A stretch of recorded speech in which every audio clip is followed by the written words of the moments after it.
तर सध्या पंढरीच्या दिशेने अनेक पालख्या निघालेल्या आहेत, त्या संदर्भातल्या टॉप 9 बातम्या पाहूया। पुण्यातून संत ज्ञानेश्वर महाराजांच्या पालखीचे दिवेघाटातून सासवडकडे प्रस्थान, पालखी प्रस्थानाची ड्रोन दृश्य कॅमेऱ्यात कैद। आषाढीच्या पार्श्वभूमीवर पंढरपुरात महासफाई अभियान, पालकमंत्री, जिल्हाधिकारी यांच्यासह नागरिकांकडून स्वच्छता। पंढरपूर शहरात विविध 42 ठिकाणी साफसफाई।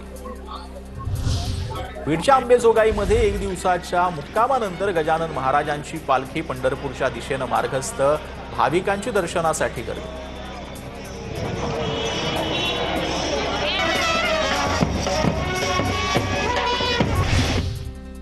नेवासा येथील ज्ञानेश्वर माऊलींची पालखी पंढरपूरकडे निघाली। नगर तालुक्यात पालखी दाखल, 40 दिंड्यांसह 20,000 वारकऱ्यांचा सहभाग।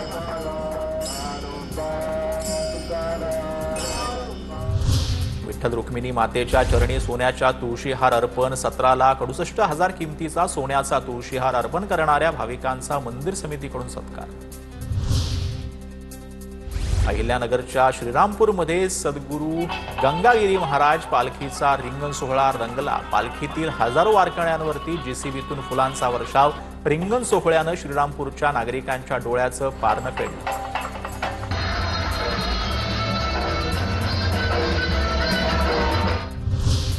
नांदेडच्या माळेगावमधून श्री संत साधू महाराज पायी दिंडीचं पंढरपूरकडे प्रस्थान। या दिंडीला 300 वर्षांची परंपरा। दिंडी दरम्यान आमदार प्रताप पाटील चिखलीकरांची लेकीसोबत जे आहे ते त्यांनी फुगडी खेळली।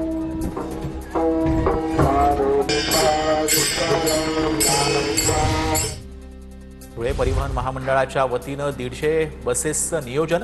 आषाढी एकादशी निमित्तानं पंढरीच्या दिशेनं बसेस निघाल्या। ज्या गावातून 40 प्रवासी उपलब्ध, या गावातून थेट पंढरपूरपर्यंत बसची व्यवस्था। साताऱ्यात वारकऱ्यांच्या सेवेसाठी विशेष 265 बसेसची व्यवस्था। 26 जून रोजी साताऱ्यात माऊलींच्या पालखीचं आगमन। फलटण, सातारा, वाई तसंच दहिवडी, वडूज, कराड, कोरेगावसह पाटण, महाबळेश्वरमधून बसेस सुटणार।